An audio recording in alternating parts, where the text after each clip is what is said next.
అందరికీ నమస్కారం అండి. ఈరోజు ముమ్మడివరం పోలీస్ స్టేషను ఇన్స్పెక్షను చేయనిమిత్తం ఈరోజు ఇక్కడ ముమ్మడివరం పోలీస్ స్టేషన్కి రావడం జరిగింది.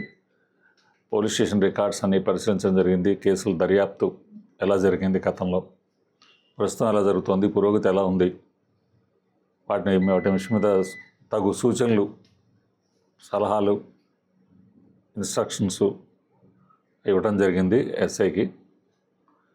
కేసుల యొక్క పురోగతి గత సంవత్సరం కంటే చాలా బాగుంది. ఈ సంవత్సరం పోలీస్ స్టేషన్ గతంలో ఉన్నటువంటి పెండెన్సీ ఇప్పుడు లేదు. చాలా ఏదైతే పెండెన్సీ ఉందో అది బాగా తగ్గింది. పురోగతి బాగుంది. పోలీస్ స్టేషను దొంగతనాల కేసులు కూడా చాలా వరకు ఇక్కడ డిటెక్ట్ అయినాయి. ఇంకా కొన్ని దొంగతనాల కేసులు డిటెక్ట్ అవ్వాల్సి ఉంది. ఎస్ఐ గారు ప్రత్యేకంగా ఇక్కడ 2 విషయాల మీద శ్రద్ధ పెట్టవలసి ఉంది. ఈ పోలీస్ స్టేషన్ సంబంధించిన ఒకటి రోడ్డు యాక్సిడెంట్స్, రెండవది దొంగతనాలు. ఈ రెండింటి మీద కూడా మరింత శ్రద్ధ వహించి ఆ నేరాలు జరగకుండా తీసుకోవాల్సిన జాగ్రత్త గురించి శ్రద్ధ పెట్టాలి. ముఖ్యంగా రోడ్డు యాక్సిడెంట్స్ బాగా జరుగుతున్నాయి. డెత్స్ అవుతున్నాయి. ముమ్మడివరం పోలీస్ స్టేషన్లోనే ఎక్కువ అవుతున్నాయి. పోలీస్ స్టేషన్ లిమిట్స్లో ఇక్కడ ఉన్నటువంటి రోడ్ల యొక్క పరిస్థితి, కర్వ్స్ ఎక్కువ ఉన్నాయి. నేషనల్ హైవే లైటింగ్ లేకపోవటం, చుట్టూ చెట్ల వలన రాత్రిపూట చీకటిగా ఉండటం, అలాగే 2 వీలర్స్ వాళ్ళు కూడా చాలా వేగంగా వెళ్ళటం, ఈ కారణం చేత డ్రంక్ అండ్ డ్రైవింగ్ వలన ఈ కారణాల చేత ఇక్కడ బాగా యాక్సిడెంట్స్ ఎక్కువ జరుగుతున్నాయి. కాబట్టి ప్రత్యేకంగా దాని మీద శ్రద్ధ పెట్టి ఎటువంటి యాక్సిడెంట్స్ జరగకుండా ప్రివెంటివ్ స్టెప్స్ తీసుకోమని వారికి తగు సూచనలు ఇవ్వడం జరిగింది.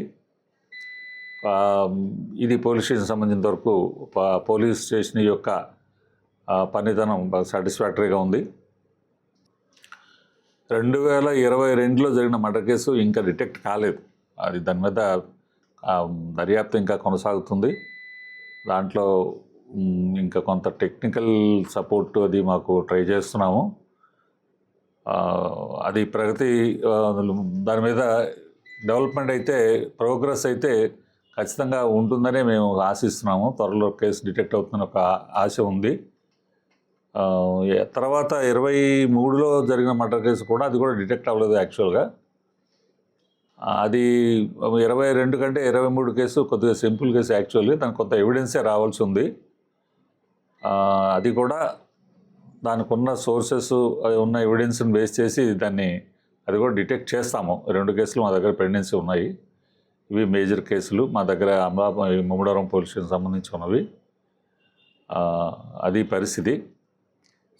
ఈ సందర్భంగా మేము మీ అందరికి కూడా, నేను మీ ద్వారా ప్రజలందరికీ కోరేది ఏంటంటే, సంక్రాంతి రాబోతోంది. ఈ సంక్రాంతి సందర్భంగా మేము ఎట్టి పరిస్థితుల్లోనూ కాక్ ఫైట్స్ కానీ, గ్యాంబ్లింగ్స్ కానీ ఆడకుండా మేము తగు చర్యలు తీసుకుంటాము. ఎట్టి పరిస్థితుల్లోనూ ఎవరు కూడా గ్యాంబ్లింగ్స్ ఆడటం, కాక్ ఫైట్స్ చేయడానికి మాత్రం మేము అలౌ చెయ్యము. ఎవరైనా కాక్ ఫైట్స్ కానీ, గ్యాంబ్లింగ్స్ కానీ చేసినట్టయితే ఖచ్చితంగా వారి మీద కఠిన చర్యలు తీసుకోవడం జరుగుతుంది. వాటి మీద రైడ్ చేయవలసిందిగా, దొరికిన వాళ్ళని దొరికినట్టు కేసులు పెట్టవలసిందిగా మేము ఎస్ఐలకి తగు ఇన్స్ట్రక్షన్స్ ఇవ్వడం కూడా జరిగింది. ఇంకా మొదలు పెట్టలేదండి, ఇప్పుడు బిగించేస్తాము. యాక్చువల్గా రియల్గా సీజన్ స్టార్ట్ అవుతుంది కాబట్టి ఇప్పుడే దానికి సంబంధించినటువంటి తగు ఏర్పాట్లు కూడా ఈ కాక్ ఫైట్స్ వేసేవాళ్ళు వేసుకునే అవకాశం ఉంది. కాబట్టి ఈ సమయంలోనే మేము వాళ్ళ యొక్క మూమెంట్స్ని బట్టి వాళ్ళని ఐడెంటిఫై చేసుకుని వాళ్ళందరి మీద కత్తులు కట్టేవాళ్ళు కానివ్వండి, బరిలేసేవాళ్ళు కానివ్వండి, ఇంకా ఆర్గనైజ్ చేసేవాళ్ళు కానివ్వండి, గుండాట్లు వేయడానికి ప్రయత్నించేవాళ్ళు కానివ్వండి, గ్యాంబ్లింగ్స్ పేకాట్లు ఆడడానికి ఓపెన్ ప్లేసుల్లో కానీ లేకపోతే ఇండోర్స్లో కానీ పేకాట్లు ఆడేవాళ్ళు ఉంటే కనుక అలాంటి వారి మీద కూడా ఐడెంటిఫై చేసి వారిని బైండ్ అవుట్ చేయడం జరుగుతుంది. ఖచ్చితంగా బైండ్ అవుట్ చేయడం జరుగుతుంది. ఇది మా ఎస్పీ గారు కూడా మాకు చాలా కఠినమైన ఇన్స్ట్రక్షన్స్ ఇచ్చున్నారు, స్ట్రిక్ట్ ఇన్స్ట్రక్షన్స్ ఇచ్చున్నారు. ఎట్టి పరిస్థితుల్లోనూ మేము దాని మీద కఠిన నిర్ణయం తీర్చడం జరుగుతుంది. మరొక విషయం ఏంటంటే, పండగ సందర్భంగా మన ఇక్కడ స్థానికంగా ఉండే కొంతమంది బయటికి వెళ్ళే అవకాశం ఉంది. బయట నుంచి వచ్చేవాళ్ళు మన దగ్గరకు వస్తారు. చాలామంది హైదరాబాదు అక్కడ ఉన్నవాళ్ళు ఇక్కడికి వస్తూ ఉంటారు. ఇక్కడ ఉన్నవాళ్ళు కూడా కొంతమంది బయటికి వెళ్ళే అవకాశం ఉంటుంది. కొన్ని అక్కడ ఏదో పండగ వేరే చోట చేసుకునే ఉద్దేశంతో వెళ్ళేవాళ్ళు ఉంటారు. వాళ్ళు వెళ్ళేవాళ్ళు ఒకటే మనం గుర్తుపెట్టుకోవాల్సింది, ఇల్లు సేఫ్గా పెట్టుకోవాలి. మన ఇల్లు తాళం వేసి వెళ్ళేటప్పుడు జాగ్రత్తగా దానికి తగు రక్షణ ఏర్పాట్లు చేసుకుని లోకల్ పోలీసుకి తెలియపరిచి మీకు తెలియపరిచి వెళ్తే స్థానికంగా ఆ ఏరియాలో మేము బీట్ ఏదైనా తిప్పడానికి అవకాశం ఉంటుంది, నేరాలు జరగకుండా అరికట్టడానికి అవకాశం ఉంటుంది.